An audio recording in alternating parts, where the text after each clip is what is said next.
I have to call you sir? No. Do I have to address you as standard attention? Anyways, this is I'm really excited for this podcast. You are one of my best friends. You are a mentor. I've looked up to you for a long time, and you were rolling through town, and I was like, dude, we gotta sit down. So I'm gonna give you a little intro, which I never do. I usually have everybody intro themselves, but I feel like I can intro you a little bit, and if I miss anything, let me know. So this is James Nash, Captain, Marine Corps, 2-time Purple Heart. I don't know if that's something to brag about. Yeah, it's complicated. It is.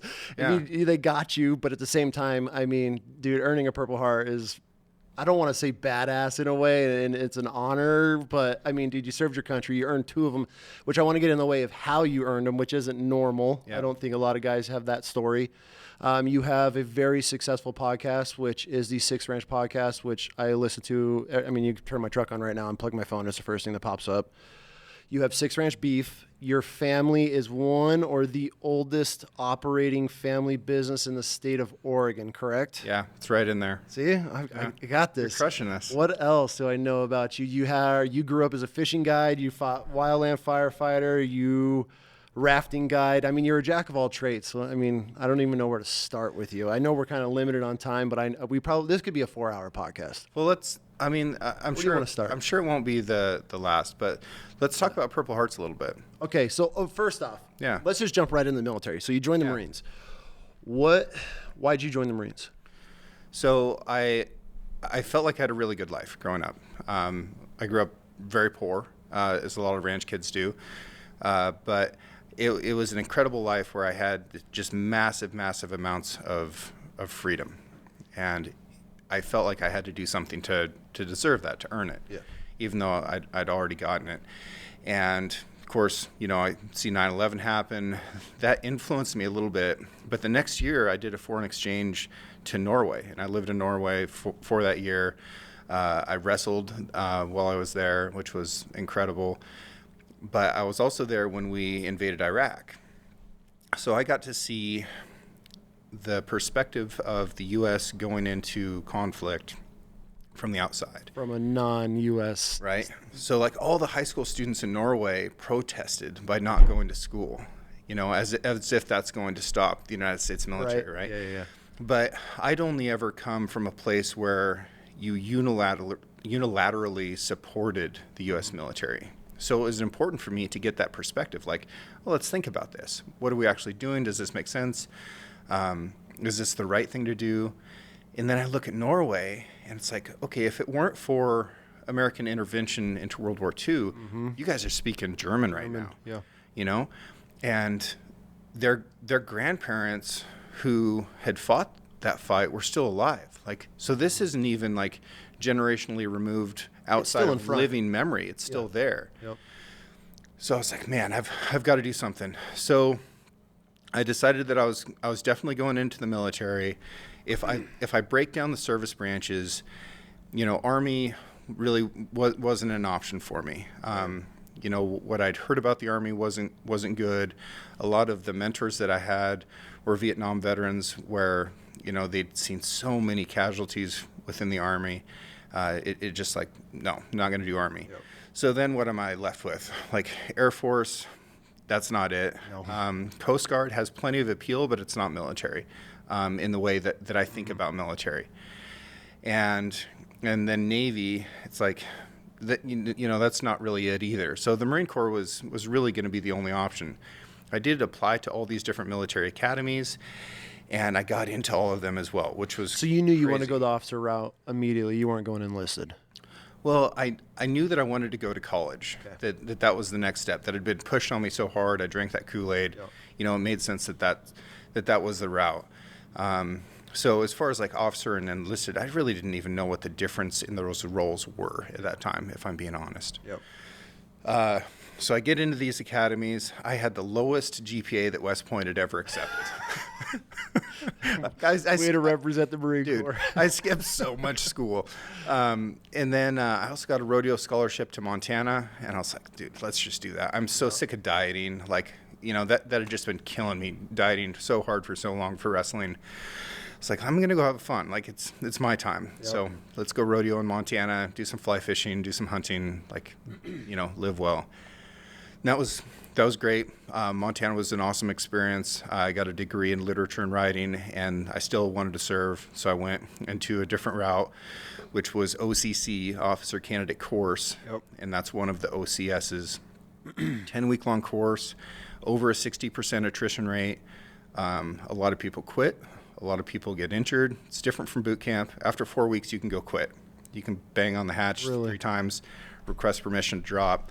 Now, are you getting pushed to the fleet, or you just go back to civilian life? No, you're gone. Like, you do not pass go. You're not even in the Marine Corps yet at that point. Okay. So, like, my entry of service date or whatever didn't start until the day that I commissioned, right? Got it. So it's a 10-week-long job interview. Ugh. As a right out of college. Right out of college. You're just like, I could see a lot of people like, no, immediately no. And most of these kids, that was their first job. Yeah. Like, their first job in life was going to be an officer in the United States Marine Corps. Being in charge of a platoon full of just belligerent assholes. That's got to be a challenge in itself. Most of whom are older than you. Most of whom have more experience than you in life as well as the job. And some of these guys are going to be in their 30s. And you're like 23, 24 years old. So this is an interesting perspective, a different angle on it, because I taught off, one of my last jobs in the Marine Corps, I was an instructor for the heavies, the 50-40, and obviously the Amtrak. And, I was done my deployment. I'm some salty ass sergeant, staff select, and nobody's telling me anything. And then I get like 30 lieutenants that have been sitting at the 06 office or whatever doing paperwork, and it was always, I've never had anybody explain it from the other side. So this is very interesting, because it's always just been me unlisted looking at some boot ass officer that's going to come in here, reinvent the wheel, change everything. And so we automatically have that. Every young officer has that stigma behind him, like, oh, here we go. Here's another butter bar. What's he going to change this time? So, and it's hilarious that you're saying that to me, because like, I don't look at it like this is some kid out of college, went through the candidate school, made it, got commissioned, and then all of a sudden goes to the fleet, and they're like, here you go, sir, like, figure it out technically in a way. There's obviously schools and things you're learning along the way, but. Yeah. So you've got this 10-week long course, and there was one guy that made it through all that just brutality and elected not to commission. What? Yeah, which was, I think, a great decision. Like, for sure. He made it. He showed that he could do it. He finished his obligation to himself, and then decided that this wasn't for him. Mm-hmm. So admirable, right? For sure, because who knows what he would have been as an officer? Just hated life and made everybody's life miserable for 4 years. And I love that he didn't quit, because I'm sure he realized earlier, like, this isn't for me. Yeah. But I'm going to finish this out anyways. Yeah. So I hope that guy's doing well. Can't remember his name, but I hope he's doing well. Godspeed. Yeah. I was going to be a Marine. He's one of those. I was going to join the Marine Corps. Yeah. I made it all the way. And everyone's like, probably nobody believes his story either. Yeah. He's one of those. So anyways, from there you go to a 6-month-long course. So every Marine is a rifleman, right? Yep. Every Marine officer should be able to command a infantry platoon. So you have a 6-month-long course that teaches you how to be an infantry platoon commander, which is every officer, even the dude. It's the attorneys, it's the pilots, it's everybody. Everybody gets that baseline knowledge. And 6 months long that's a long course. During that time, you're competing against all these other officers for your job, because there's only 2 guaranteed contracts, which is pilots and lawyers. Oh, shit. I didn't know that. So everybody else is competing to get their job. So I've got 600 guys who made it through college, made it through, the attrition rates of their officer candidate courses or whatever they did. Mm-hmm. Like, these are, like, tough guys that are really smart. All of them had way more expensive educations than me. Yeah. And, like, that's who I've got to go up against academically, with leadership, and with physical fitness. There probably wasn't a lot of cowboys from Eastern Oregon. There's one, yeah. That were on this roster. Totally. Okay. I was probably the only guy as well that had, like, paid his way through college. Oh, okay. And I know that because after we commissioned, they put us all in a big auditorium, and they're like, "Who's got student loan debt?" And everybody's like, I'm like, no. I jumped out of helicopters to fight wildland fire in the wilderness. Good for you, though. That had to have felt good. You're like, finally I got something up on all you. Yeah. So the dude on stage goes, "Your debt is forgiven." You're like, fuck, do you realize what I had to do? I literally killed myself, almost died just to pay this off, and all you assholes get to do it for free. But I still feel good about it. You know, I feel like it was the right way. Created some cool stories. So after that 6 months, you compete for your job. There's only 2 tank spots available.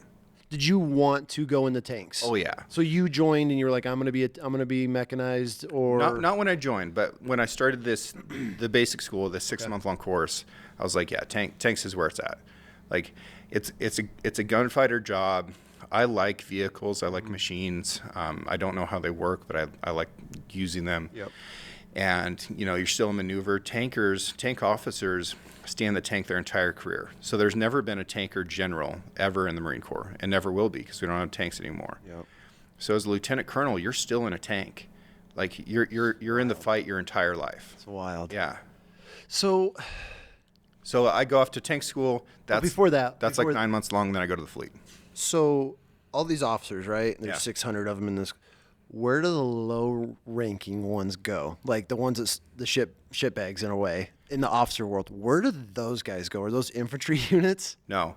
So Or is infantry like one that's looked after? Because I feel like if I went the officer route, like I would love to lead a platoon, infantry, some combat unit, right? So where do like the guys that slip through the crack of officer school, where do they go? yeah. So check it out. They have a really smart system to spread talent throughout the MOSs. Okay. And they break it into thirds. So if you're the honor grad, the number 1 guy at school, you get your pick of the litter. Okay. Well, the honor grad always picks infantry, right? Oh, okay. So Not then pilot. I feel like I'd go air if I was. you have to have a contract to do that. Okay, you're right. So it's over. Like you, because I started with an air contract for F-35s. They delayed me twice, and they didn't field the F-35 for a decade. So I'm glad I didn't wait. Right. So I was like, okay, I'll go fight it out for a ground contract. So anyways, the honor grad gets that first pick.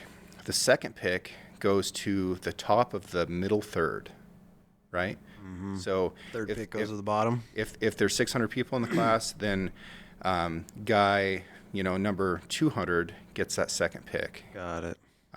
Or guy number 400, and then 200 would be the one after that. And it's a great way to spread talent out through all the jobs, because all the jobs are important. Every job in the Marine Corps is important, but not every job in the Marine Corps is desirable, right? Yep. So if you had nothing but your lower third guys filling in on those jobs that nobody wanted, they're important jobs, so now they don't get done well. It's gonna be miserable, yeah. Supply. So it's super smart the way they did that. And then there's another side of it where, this is how it goes on paper. There's also the real world where all the captains, who are the platoon commanders of the officers, go in there and say, no, like, I know he's up for that. I know he wants logistics, but that's not what this guy's going to be. So you have everything going against you trying to get your dream job of going into the Marine Corps. Unless you are like a human version of a tank, which is very much what I was. Like, I was a big, like, smash, go straight through it. Yep. Very, very bold and decisive in action. I was all about tactics. I was all about maneuver. I was good with the ballistics. I was good with the logistics. So they're watching this, like, all right, he's going to be a good mechanized. I do not believe that I rated, like, in the ranking to get tanks, because so many people wanted these 2 jobs. Yeah. I don't think I rated it. I think my captain went to bat for me and was like, no, this is what this guy's going to do. So after you graduate, you go to tank school, learn, obviously, that. And you were in 29 Palms for that? Where was that? No, so that's at Fort Knox, Kentucky, and it's with the Army. So you learn tanks, but you also learn light armored reconnaissance. So is this just for officers, or is it enlisted too? Because I thought enlisted was 29 Palms, or no? Is that just a unit out there? There's a unit out there, but the training goes on at Fort Knox. It moved to Fort Benning, and of course now it doesn't exist. Tanks are gone.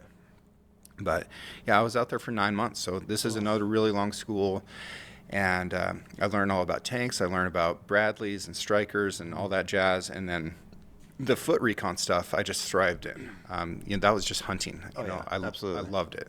And reading a compass, did you have to go old school with it, or do you learn all the technology and everything? No, it was all old school, but like, we were even doing like snatch and grabs, and we had mount towns that were ongoing for weeks long campaigns, and it was really interesting. Oh shit! So you get your school done. which I'm sure a 9-month Marine Corps school, there's just so much cool, just awesome things you get to do. Then you get chosen for your fleet. Did you want to stay East Coast or did you want to go west? Like, what was your choice there? I wanted to go West Coast. Like, I'm a West Coast guy. I wanted to stay on the West Coast, and I was bummed when I got Lejeune. I would be too, dude. I got out of the Marine Corps because I got orders to Lejeune. I was next in line to go, and I was not. I literally, that was one of my main deciding factors. Like, hey, you're next in line. You're in the gauntlet for Lejeune, and I've slapped my paper. It was like, not gonna happen. You know, I got this cool apartment out on the beach on one of the Outer Banks islands with a couple buddies. We had this really beautiful place to live. You could go fish off the beach every night. Nice. And it was about a 45-minute drive away from base. So I had like that time and space separation. Mm-hmm. And I learned like the people of Eastern Carolina are really interesting. They're pirates, dude.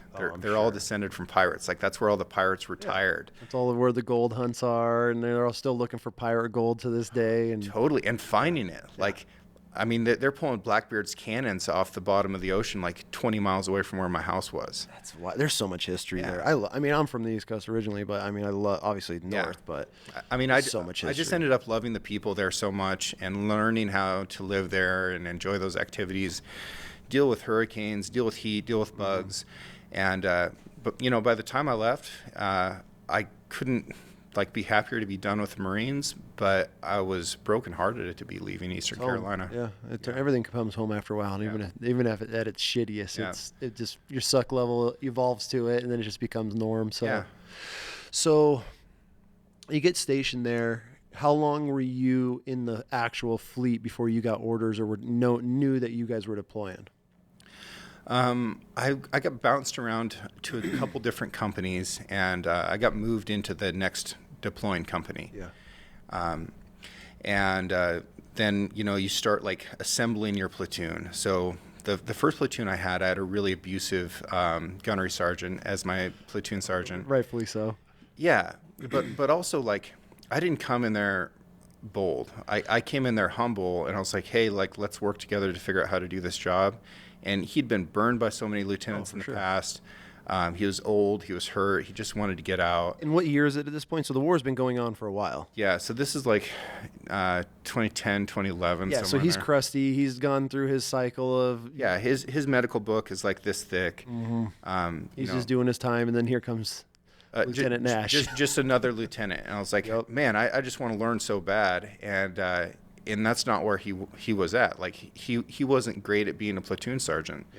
And sometimes you have to deal with that. You know, my next platoon sergeant was a really good leader. He was great on the tanks. He was a good mentor to me. He was good about teaching me everything. But he couldn't pass the PFT, right? So then you know, I keep like trying to assemble my little dream team of tankers and mechanics and everything else, and eventually you make it and you get close to it. There's one exception, and this happens often on deployments. You get close to it, and they say, "Hey, you've got 186 Marines deploying. You need to make that number 183." Like, I don't know where this comes from, but it happens all the time. So it came down to me. It's like, hey, you got to leave one of your boys. Well, I had a guy that during the rifle range right before deployment had showed up late and drunk one morning. It's like, you're gone, right? So this dude also, and this is wild, man. He'd been my driver for a little while, and he was dumb. He wasn't smart enough to do the job. But I thought that there was driver? As a tank driver, right? So I thought that there was something wrong with him, and I actually sent him to the doc, and I was like, hey, check this guy out. I don't know if wrong mentally. Yeah. Okay. Like, his IQ was just super, super low. Okay. And it's like, you know, this isn't computing. He isn't getting it. Like, maybe he has a brain tumor, like something along these lines, right? This bad, huh? Totally. Where was he? Was he from the South? I can't remember. I'm not saying everybody from the South before I get the emails, but every guy in our platoon that you were explaining, they're all from the South for some reason. I'm not. I can't even remember his name. Okay. But you know, this kid also did some other dumb stuff. Like, he met a stripper that he wanted to marry immediately. I counseled him that that was not a good decision. He did it anyways. Did he go buy a Mustang, a six-banger for like 20% interest? He didn't pull one of those, thank goodness. But he was that kind of Marine. Yeah. But he did like meet a stripper and marry her, and dude left him behind on the deployment. About halfway through the deployment, we came back from a super gnarly mission where like a third of our unit was wounded and was getting medevaced. First news we get when we get back is she'd found out that she was pregnant, told him, he freaked out, killed himself. So like when I said there was something wrong with this guy and went through all the steps to like get him checked out, I was right, and everybody else was like unwilling to look at him more closely because there was something wrong with him. Wow. Yeah. Dodged that one, huh? Kind of, but like who knows what combat would have done to him. He was still one of our boys, right? For sure. He was still part of the platoon that we'd left behind, and it was a weird feeling, especially after like all the chaos of that mission that we'd just been on, to come home and like there's this other piece of information. It's like, what do you even do with that? That even made it to you. You think like what you guys were going on, and this is Iraq or Afghanistan. So you're in Afghan, and you guys are out there hooking and jabbing damn near every day, and then they're calling back and being like, "Hey, Private Schmuckatelli just offed himself and his pregnant stripper girlfriend." Dude, like the Lance Corporal Underground is strong. It spans the continents. I feel that I would compare the Lance. Anybody listening, the Lance Corporal Underground is the rumor mill, is what we like to call it. And if you want to find, and especially as like a staff NCO, I would go to my troops and be like, all right, what's going on? Like, what's happening? And they would have everything. Dude, they know all of it. It's like a little spy network. It's like prison. Like these dudes are like, you can lock them in the barracks and they got rubber bands and they're flicking little notes out around the doors. I mean, these dudes are flushing notes down. I mean, whatever it takes to dude, I swear. Lance Cup. There'd be times that like, I'm stuck out there waiting in formation too. I don't know what's going on. And they're looking at me like, hey, sir, what's going on? I'm like, well, you'll know when I know. And then I see like the lances squiggling around in the back. Mm-hmm. And I can go over there and be like, hey, what's up? And they're like, oh, the CO's going to be down here in 10. Like, we're getting ready to deploy. He's telling us we're going to Iraq. You're like, what the hell? Right, yeah, there's gear inspection tomorrow. Get ready now. They're doing a CGI inspection. Everybody clear your rooms out. Totally. But like, they know that stuff before I know that stuff. Like, it's every time. Phenomenal. It is. I think there's hidden jobs in the Marine Corps. Now, this is my tin hat theory on the military. There's a job where they lock dudes in a room. All they do is learn how to secure the happiness. Control the weather. And the underground. It's just like Congress now. There's these little bits of information get let out. It's like these conspiracy pages and then what's going on with our president. This whole country. Q. You remember Q during like? Yeah. That's what it is. It's the Lance Corporal Underground is a version of Q where, hey, at this time, so and so is gonna get. It every time it works, and so dude, it's hilarious that the Lance Corporal rumor mill of what information is spread, and there's a lot of good and there's a lot of bad that goes on inside of there. I mean, you're hearing everything, and it's always what it comes down to. It's the key wives back in the rear. Probably. That's the worst. Yeah. Worst. Okay, so. I want to fast forward to Afghan. Yeah. I want to kind of shift gears into that. So what? Obviously, I was a staff sergeant when I got out, so I had my platoon, but I was never, obviously, in the level like I'm caring about my vehicle and my section, right? Obviously, we care about everybody, but that's my focus. Is my section, our missions, what we're doing, either mechanized or on the ground. But as a lieutenant, I mean, I feel like there's so much pressure. And were you still pretty new on your first deployment? I mean, how long where were you at this point? I was a first lieutenant. Okay. But I think I'd only been promoted to first lieutenant for a couple months. So you're still cherry, like brand new, and so pretty new. And it's also your first deployment, right? To Afghan, right? I mean, it's not like you're doing a MEU where you're traveling and getting some experience under your belt before you're going straight to the sandbox. I mean, and the information isn't great because the Marines were the only tanks that ever operated in Afghanistan since the Soviet Union. And that didn't go over very well. There were still Soviet tanks that were dead on the battlefield that I was operating on, and there were old mujahideen that would come up and tell me that they had been the ones to kill those tanks, right? What's that like? I mean, that's got to be an eerie feeling knowing these dudes took out. It is, and they're looking at my tracks and they're looking at my skirts and they're walking around, and it's like I should just kill all of you. For sure. I should kill all of you right now on principle and because of what you're capable of doing to me in the future. Just the info that you have or that they know. But as far as like the responsibility of like being an officer in that role, it is complicated because you've got some dudes who have deployed on tanks to Iraq. You have very limited information about what tank deployments to Afghanistan should be like. The information you have sucks. Yeah. Right. They're telling you stuff like, there's piles of rocks stacked next to IEDs. Like, well, like stacking rocks is like the national sport in Afghanistan. What else do you do? Sure. So like the information that you're confident in going there, once you get there and hit the ground, you're like, okay, I have to learn everything by Braille. Forget it all. Right. And this is, my first time war fighting. So everything I have done leading up to this point is just like training. It's just academic knowledge and some muscle memory. So you're depending upon your ability to leverage what you know about the way battles have been fought in the past, like throughout history, and then, what your vehicles and what your Marines are capable of and how you can communicate and move around the battlefield. I had 4 tanks. I had a Mike 88 recovery vehicle. I had mechanics. I had a dock. I had all my Marines. Yep. And then occasionally I'd have to take on the whole company if the skipper was off doing his thing. And Damn, dude, that's wild. Dude, it's a lot. The military people, I don't think civilians understand of how, I don't know how to explain it, wild the military actually is, as far as nobody actually knows what the fuck is going on.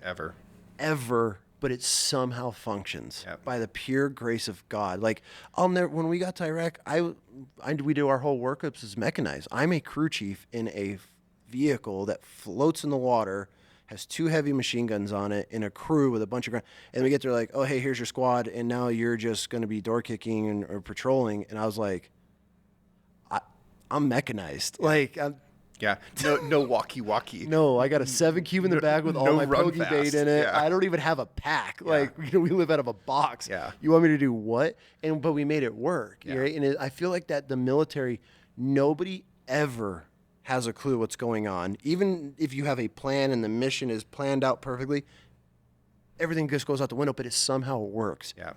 Every time. It blows my mind. It's through 2 things. One is people understand what the end state is. Mm-hmm. So this is what it needs to look like, and this is when it needs to look like that.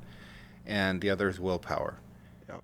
And if you take 20 Marines and you give them the same task, they can destroy the entire planet. Oh, for sure. Like, they can do anything. Yep. They can do absolutely anything. It is terrifying what 20 guys who all want to work together can get done. Imagine if this country did that, huh? You're wild. We do a lot. But yeah, so Afghan. So the responsibility is big. You hit the ground, you rip in and out with the old platoon. And man, I was laying in my rack, and this platoon commander that I was replacing, and he was a Mustang. He's an older guy. He came in, and I remember this distinctively. I was listening to Rooster by Alice in Chains. Okay. Like, great song. Love that song. And he was about to start prepping for patrol and wanted to show me things. And he goes, shouldn't you be listening to like My Chemical Romance or some shit like that? I was like, I don't know, man. Like, you tell me what I'm supposed to be doing. What do you listen to? I'm new here. Turn that shit off. Like, I thought it was good. Like, my bad. Don't be listening to Vietnam music in Afghanistan. Right? Yeah, times have changed, sir. Yeah. Like, get your ass up. So how long were you in country before you guys were in it? Like, I mean, obviously there's a rip, and when we're talking about a rip, you're doing left seat, right seat with the unit that's leaving. You're taking over. You're riding next to their lieutenant or following their vehicles or walking you through the towns, the villages, telling you who's bad, who's good. After, I mean, how long was it before you were like, oh shit, we're in it? Like, this is real.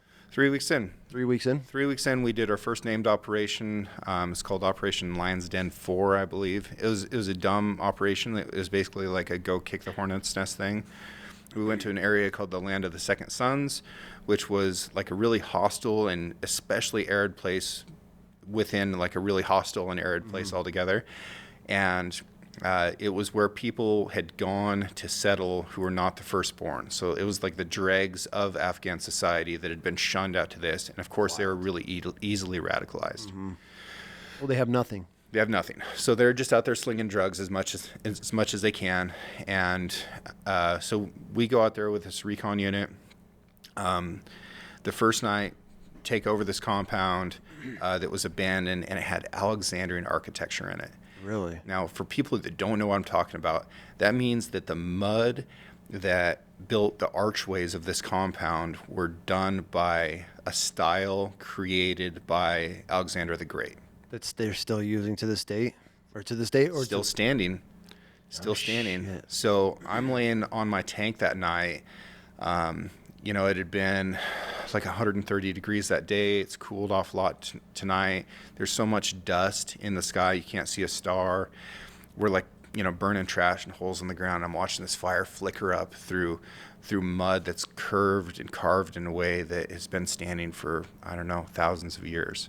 I'm like, what the fuck am I doing here? Mm-hmm. This is crazy. What's tomorrow going to be like?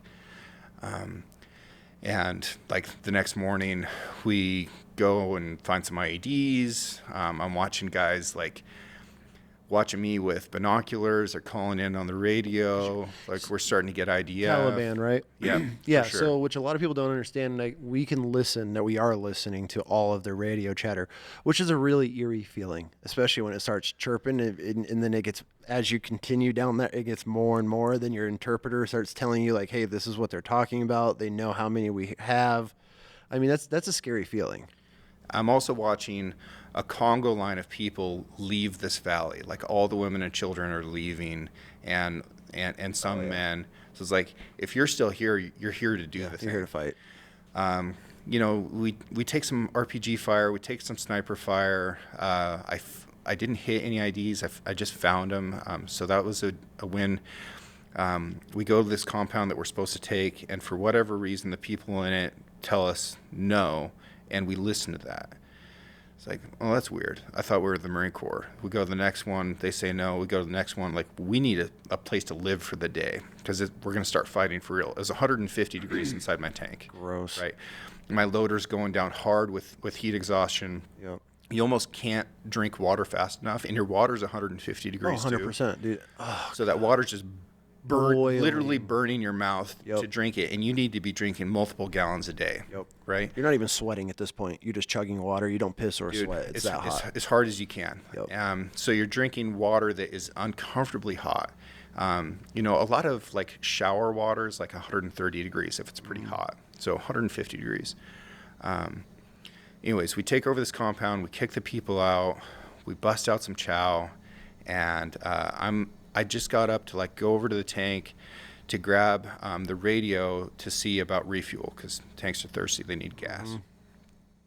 As soon as I got up, my gunner goes and sits where I was, like a ha. I got the officer spot. Mortar impacts right in the middle of where all my Marines are sitting, kills him instantly, completely jacks up almost everybody else. I get shrapnel in my back of my head. I get blown down in the dirt, get up, like the whole... Wait. Yeah. So you're sitting there. How many guys are sitting around you? So it would have been 7, I think. So you're sitting in like a little school circle. Yeah. And so you get up. Like as close as we're sitting here. And you go to get up. Yeah, I make it like a few steps. And the guy that sat in your seat, who is my gunner, so you're like the person that's like closest to me, like in the tank and in the world too. Which a lot of people that are listening, I feel that tanks, tracks, any of the other wheeled vehicles, mechanized vehicles, we have a different bond because we live with these guys. So like in a platoon, you have your squads, your sections, all that stuff. But like on these vehicles, you know these guys on your vehicle to a depth that probably their parents, like my guys on my vehicle, my best friends, they know my deepest, darkest secrets, and I know theirs. Like you're learning because you live with these people, and you sleep, you eat. I mean, I'm sure you hot racked it, or there was times where you'd wake the guy up and he'd get out of his sleeping bag and I'd crawl in his sleeping bag. It is still warm in the middle. I mean, people don't realize how cold it gets over there as well as it being hot. And because it was a warm sleeping bag. So you're sleeping in another dude's sleeping bag that he just crawled out of because he's got watch and now you get in. I mean, it's an intimate level. Like, I mean, you're physically close, you're emotionally close. Like he'd had his his first daughter like 4 weeks earlier, so he got to know his daughter for just like a couple days. But like, where the tank commander sits over the gunner, like my knees are right here. Hey, you're touching. So like like to say that you're close with this person, like there's no way to overstate that. The same as, because I drove for my lieutenant. So it's funny that, obviously, and we always joke that you would either have loved me or hated me as one of your troops. But same thing. I mean, the troop commander would sit, I drove, and the troop commander's knees are in my back. Right. And so it's like when we say like an intimate level, like you are forced to get, and thank God I was always fortunate enough to have a good crew. But anyway, so your gunner takes your seat.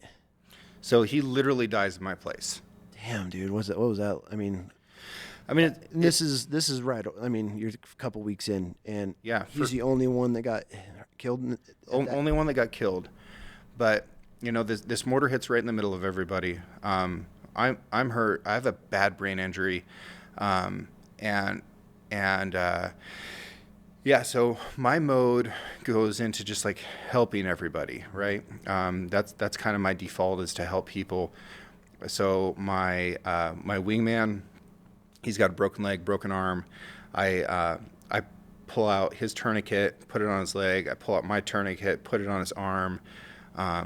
Start going down the line. One of my other Marines had gotten a bunch of shrapnel in his forehead, and the front of his forehead was gone.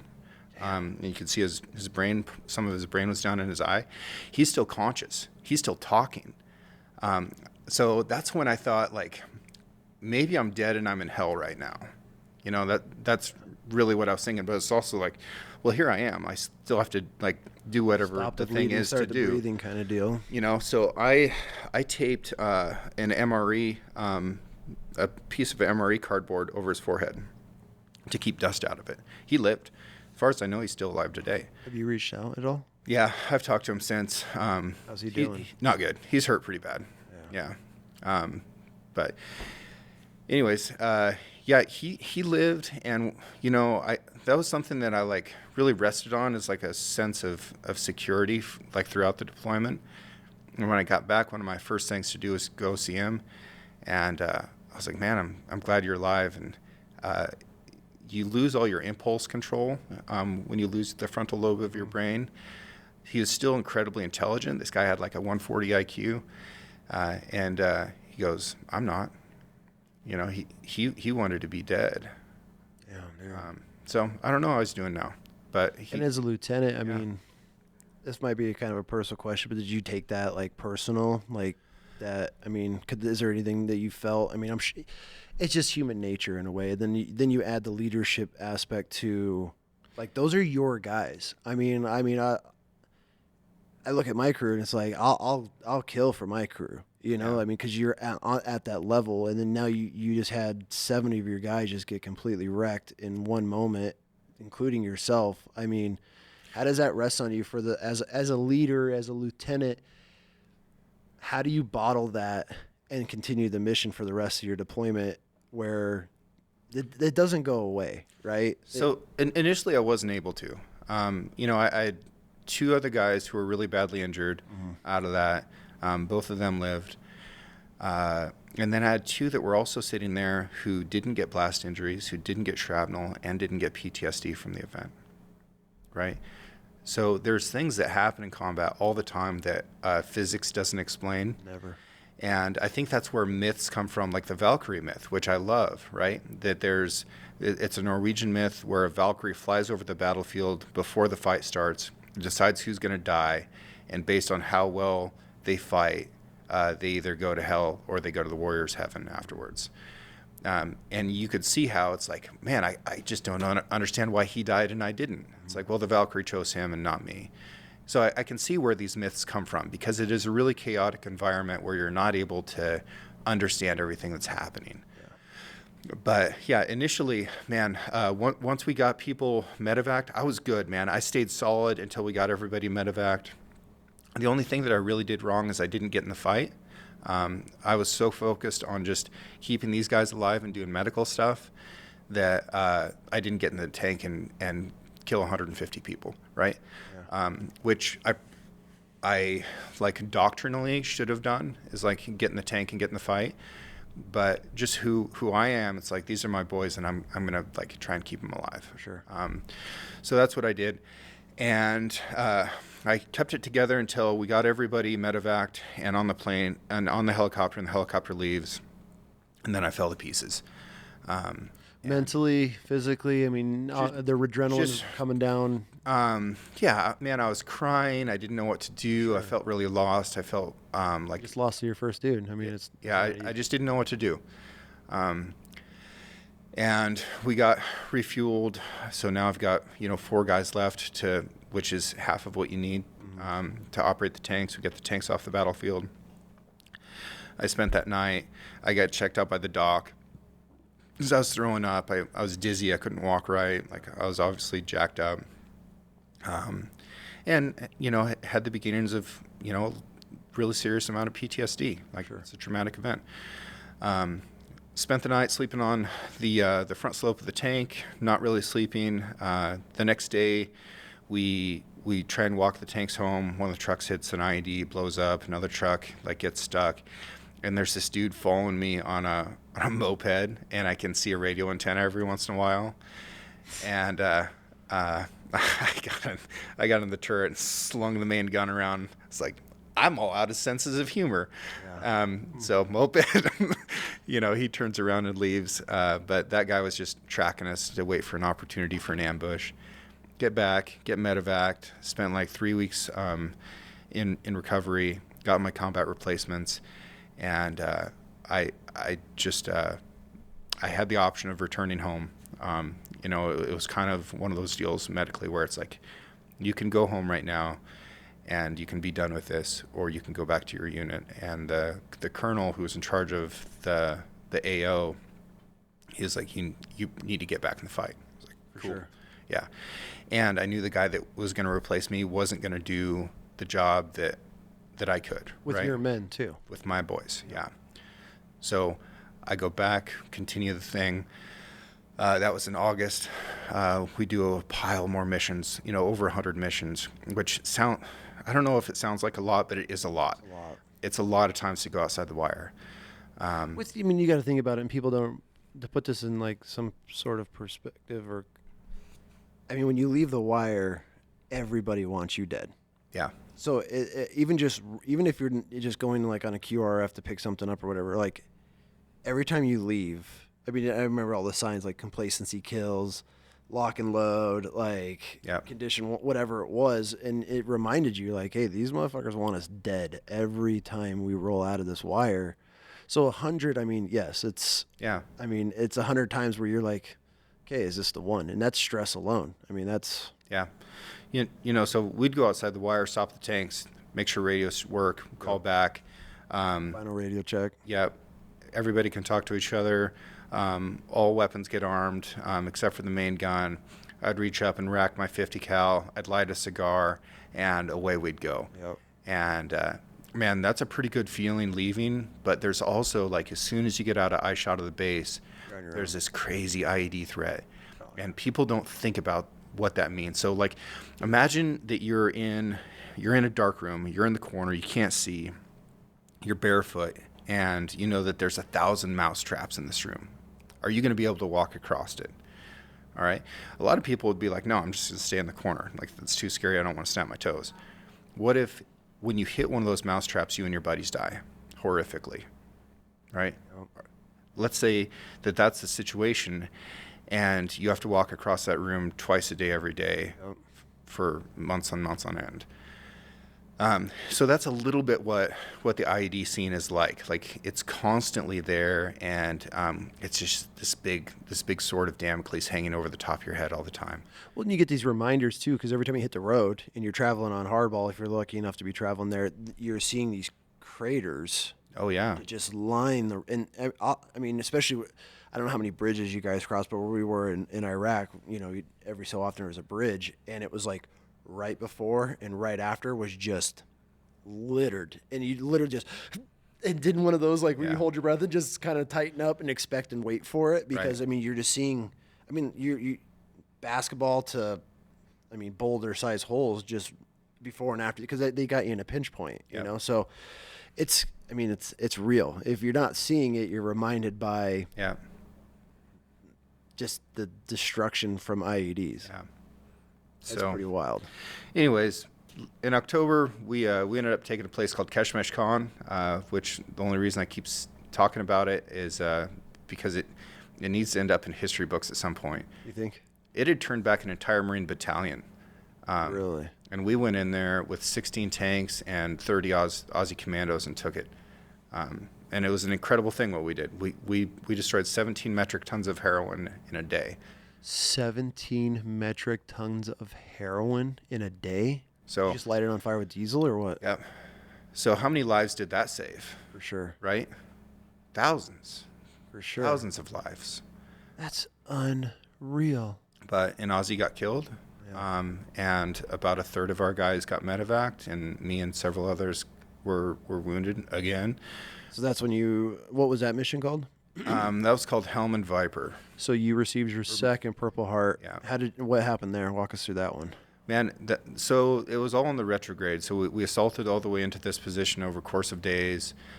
We performed a feint, which was like the craziest little tactic, and I thought it was just razzle dazzle. But we went to another location, set up at night, just took sniper fire nonstop, and then left in the dark. And they moved all their forces down there to that position. We had psyops play like tank sounds on speakers all night long, so it sounded like tanks were driving around in the desert. And then when we attacked the other position, we didn't have as much opposition. Because you're doing the old bait and switch. Right? It's such a simple maneuver, but it works. Mm-hmm. And it worked then. And I didn't think it was a smart idea, but I was wrong. It worked great. Anyways, we assault this position. We do the thing. This Corporal Scott, I believe his name was killed. He was the Australian commando. He got killed on like a tank-sized IED, which bothered me a lot for a long time. But yeah, that was tough. And then on the way back, man, we just hit IED after IED after IED, and about half of our vehicles were destroyed, no longer able to function. We're having the Army send up like all these extra recovery vehicles. The Army vehicles that got destroyed, they would just call in airstrikes on them and destroy them in place. Really? And, the Marines don't do that, so we're bringing all of our broken shit home with us. And so my tank is all jacked up, and the turret can't even turn anymore. And we stop because rigs in front hit IEDs. These billowing clouds of dust are going up into the stratosphere. And then another one comes up, and, you're not hearing it on the radio, so you're like, who's dead up there? Who's hurt up there? Like, what's going on? So I'm getting dragged by my recovery vehicle.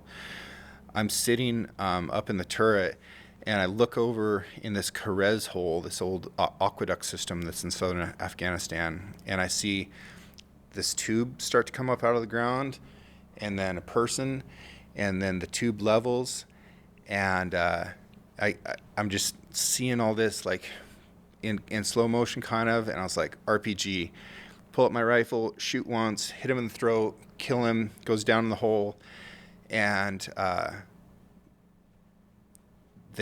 my XO ended up like driving over and dropping a grenade in the hole. My gun jammed, because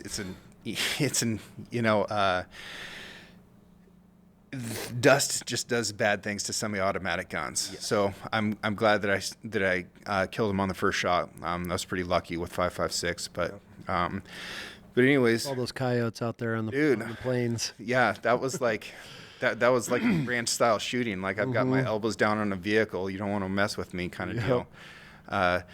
But yeah, we just kept getting hit by IEDs, and as we went through this pass, we've got a tank blown up, we've got a truck blown up, and my CO is driving in to get the Marines out of there with his tank. He hits an IED right next to me, so all the blast comes out from underneath his tank, goes over me. About 20 minutes later, I get shot by a recoilless rifle. What's a recoilless rifle? It's an anti-tank rocket that's like on this wheel-driven thing, and the shot was like 2 miles long. It was an incredibly good shot. Like, what? Really proud of that guy. You can't even be mad at that point. Yeah, it's like phenomenal shooting. Well played, sir. Yeah, so I got a bunch of shrapnel on my back from that, and then we hit just more munitions and stuff on the way home. I mean, when a tank goes down, it's not like you just hook. I mean, you could, depending on how down it is, if it's still got some tracks or road wheels on it, you could hook it up to another vehicle and tow. But I mean, you only have 188, which is your recovery vehicle that has a giant crane on it that can that even lift, or is that just more for turret or motor? Like it can lift, but I mean, an armored up tank is like 76 tons, right? Because your guys' turret weighed as much as our whole vehicle, right? I believe. I think our vehicles were like 22 tons or 27. That sounds about right. Tons. I thought I read one time that like an Abrams turret weighed as much as our Amtraks. Yeah, I could be completely wrong, but yeah, which is wild because I mean the sheer mass of a road wheel we had on my second deployment. The tanks rode the same. We call it the rat trail. It was just a rat trail through the desert. It was like 3 feet deep. I mean, literally the bellies were dragging because these guys and somebody got smart and put a giant tank mine with a bunch of arty rounds underneath it, and they ended up blowing that. And dude, a road wheel, I don't even know, I would say at least 150 pounds, right?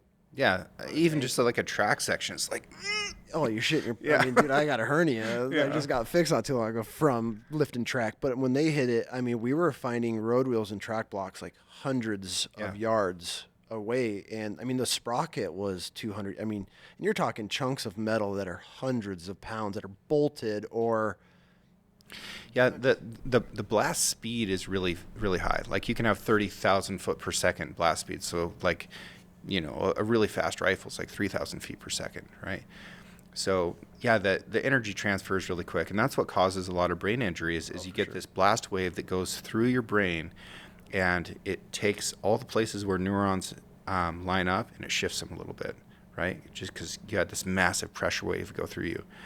So then you no longer have these neural connections to be able to make sense of shit, and it destroys all of your ability to use your mind. Dude, I was in recovery for a long time there, but I did want to talk about Purple Heart specifically a little bit because that's where we started. I know we're getting close on it. The Purple Heart was the first military medal in the U.S.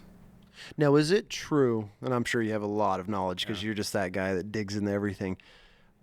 I was told years ago that the Purple Hearts are still giving out today were the ones that they had originally purchased during World War II or something like that. I think they had like a prediction of they're going to have a certain percentage of guys that were going to receive Purple Hearts, and they had a surplus, and they're still handing them out to this day. Is there? I think there's some truth to that. Yeah. There is some truth to that. There's also multiple companies that make them. Okay. It's one of our more expensive medals. You know, it's like $40-something. And when I went through my award ceremony to get my Purple Hearts, I got a Purple Heart that they pinned on me with a gold star on it. So you don't get 2 Purple Hearts, you get a Purple Heart gold star for second award. And then they handed me 2 boxes, and both boxes were empty. So that's how cheap the Marine Corps is, right? Go figure, right? Yeah, thanks for your service and sacrifices. Here's 2 empty boxes. You get 1, but we're tight. But the first ones, General George Washington came up with the idea. He issued 2 Purple Hearts for military merit after the Revolutionary War, and they were cut out of felt.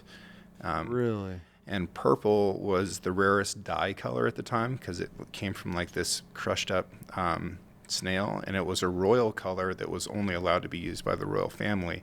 So this was an FU to England to say, not only did we beat you, but we're going to take your color and we're going to award it to our best troops. I didn't know that. Yeah. That's pretty cool. It's a beautiful color. I mean. Yeah. So now it has George Washington's face on it, and on the back it says for military merit.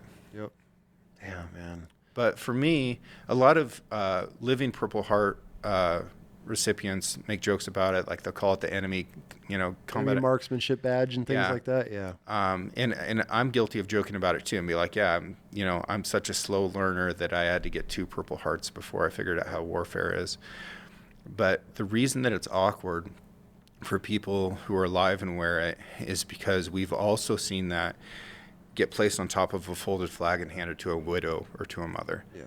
And it doesn't feel right to light of it. to be alive and wear the medal of dead men. I can see that. Yeah.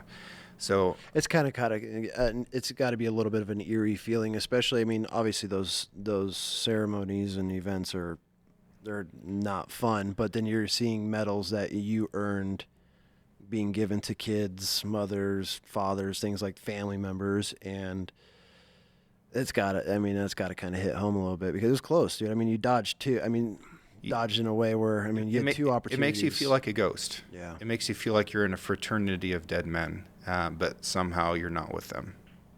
Wasn't your time, buddy. Yeah, I guess God not. had other plans for you. Yeah. Yeah. You're going to get To salmonella keep me out Burger of King or trouble. something. Keep me out of trouble. And it does feel like that too. It feels like, hey, you've got another chance. For sure. And what are you going to do with it? You've done a lot of incredible things, man. Trying. A lot of incredible things. I'm Trying. I'm always looking forward to what's next for you. So, but you're headed out of town here. You're going on a duck hunt. We'll shift gears a little bit because we got to wrap this thing up. But this is going to be the first of many. I'm excited. I'm going to have you back because I want to dig into a lot more stuff. But man, you're a fascinating person, James. I really look up to you, and I hope nothing but the success for your podcast, your family, your new house, everything you got going on. So, well, congratulations on getting this show off the ground. It's how long have we been so talking? many years in the works, and it's going to crush. And it's a tremendous honor for me to be a part of it. And you're going to be the first podcast we launch with. Awesome. So I was really hoping we can get some time on your passing through, but even though it's a quick one, I'd like to have got. There's some more things. We're leaving a lot on the table for these guys. We still got to talk about your world record kill with the tank. Well, you know where I live. Yeah. We can talk some more later. Yeah, we definitely have to. But I really appreciate you, buddy, and I hope you have a fun time on this trip and nothing but the best for you and then what the future holds. No. Real quick. Yeah. If there's any advice that you can give to the veterans, people looking to join, active duty guys, because you obviously coming from the knowledge master himself, what would there be a piece of advice, or just anybody just listening in general, like with life or what's going on in the world? I mean, is there anything that you can give to anybody that would maybe better their day? As soon as you realize that no one owes you anything and you're entitled to nothing, and that it is a privilege, it is a privilege that will fill you up with the most positive energy and power possible to be able to serve other people as if they are owed, your effort and your service and your love and patience and everything that you can give them. As soon as you realize that you can live your life like that, then everything is going to start getting better, not just for you, but for everybody that you're trying to help as well. Oh yeah, man. I appreciate you, dude. Love you, buddy. Love you too, man. Thank you.